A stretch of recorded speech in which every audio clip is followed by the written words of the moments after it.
Everyone assumed the new nurse was just nervous on her first day, until the Admiral's pulse flatlined and she stepped forward, refusing to wait for permission. Nobody in that bright morning hallway realized she was about to change the fate of an entire SEAL command.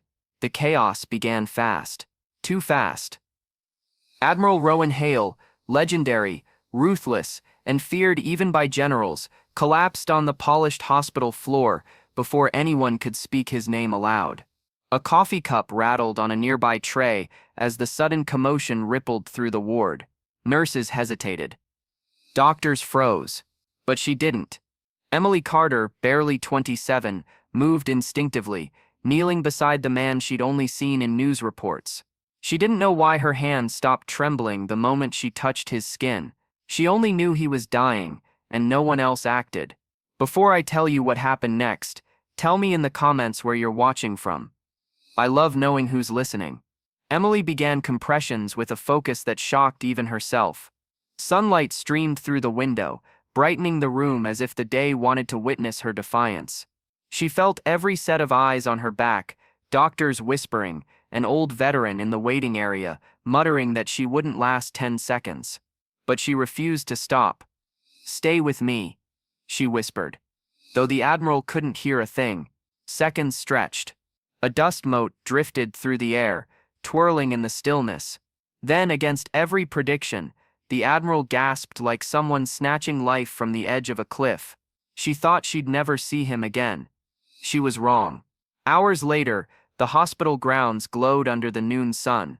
Birds chirped, children wandered between benches, and everything seemed painfully ordinary until the tremors started. A distant hum. A vibration so faint Emily wondered if it was just her heartbeat echoing in her ears. But the families outside began looking up. People shaded their eyes. A few stepped back onto the grass. Something was coming. Out of the blinding sky, 10 black AH-64 Apaches swept in formation, slicing through the peaceful air. Their shadows crawled across the courtyard like a closing net. Murmurs erupted. A teenager dropped his soda. An elderly man whispered, That's SEAL escort protocol. High alert." Emily felt the pressure shift, like the day itself paused to breathe. The helicopters hovered low above the hospital, kicking up wind so strong dust spiraled around her legs.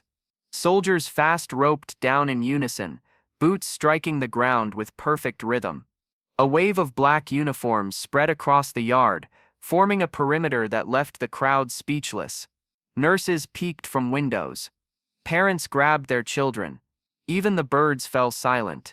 And through the moving wall of operators came a man supported by 2 aides, Admiral Hale himself. Awake. Alive. Searching. When his gaze found her, Emily froze. She expected anger for overstepping protocol, or cold military detachment. Instead, the Admiral walked toward her with slow, deliberate steps, as if each one carried the weight of something unspoken. Soldiers shifted, forming a protective arc behind him. "Carter," he said, his voice rough but firm. "You saved my life this morning. You didn't wait for orders. You didn't look for permission." He paused, studying her face. "That's the kind of courage my men trust." Emily felt the moral tension twist inside her.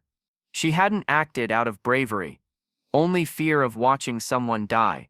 But the Admiral continued, "My unit thought they were about to lose me. They came here because when a SEAL leader falls, the command rises to stand watch. Today they rise for you too." Neighbors watching from beyond the fence murmured in disbelief. A child asked his mother if the nurse was now part of the heroes. Emily's eyes stung, not from dust, but from the unexpected truth settling in her chest.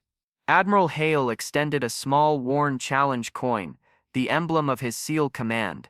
"This belongs with someone who understands that saving a life is sometimes the bravest act on a battlefield."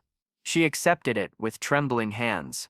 The helicopters slowly ascended, sunlight glinting off their armor as they disappeared into the brilliant afternoon sky, leaving behind a hospital yard forever changed. Because kindness doesn't vanish, it waits, and it finds its way back. And sometimes the loudest battles begin in the quietest, brightest mornings.